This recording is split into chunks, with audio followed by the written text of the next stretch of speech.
Before 1819, Singapore only consisted of around 1,000 people.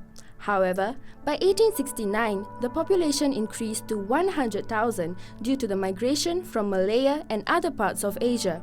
Many Chinese and Indian immigrants came to Singapore to work, and their descendants later formed the bulk of Singapore's population. In 1822, Sir Stamford Raffles organized Singapore into ethnic subdivisions under the Raffles Plan of Singapore.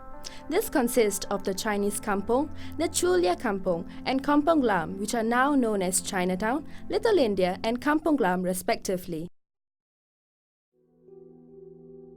Chinatown was the cradle of early Singapore's migrant population, and it is located at the southeast of the Singapore River.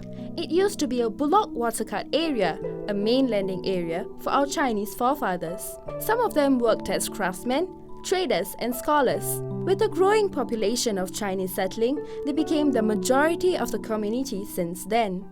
Now, Chinatown has become a major tourist attraction that strongly reflects the Chinese culture in Singapore. It is lined up with various shop houses, food areas, and has its own heritage centre.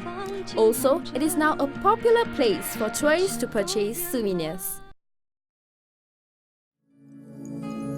Little India is located near the Serangoon River, which was the perfect place for cattle rearing and agriculture.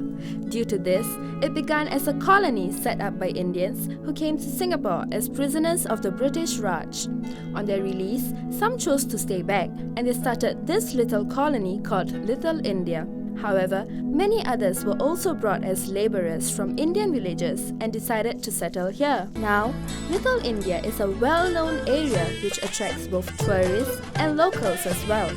Many come here to shop for traditional costumes, gold, textile and groceries which are imported from India. Since flowers are an important part of the Indian culture, shops selling floral garlands are a common sight along the streets of Little India. Kampong Glam was a fishing village situated at the mouth of Rochor River.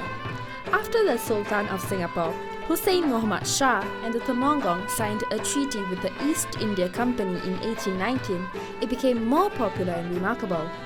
This area consisted of Muslims, ethnic Malays, and Arabs who migrated to Singapore. These people brought along their culture here, which is the reason behind the abundance of textile businesses. Now, Kampong Glam is one of Singapore's most colourful districts. It is home to one of the most significant and important mosques in Singapore, which is known as Masjid Sultan.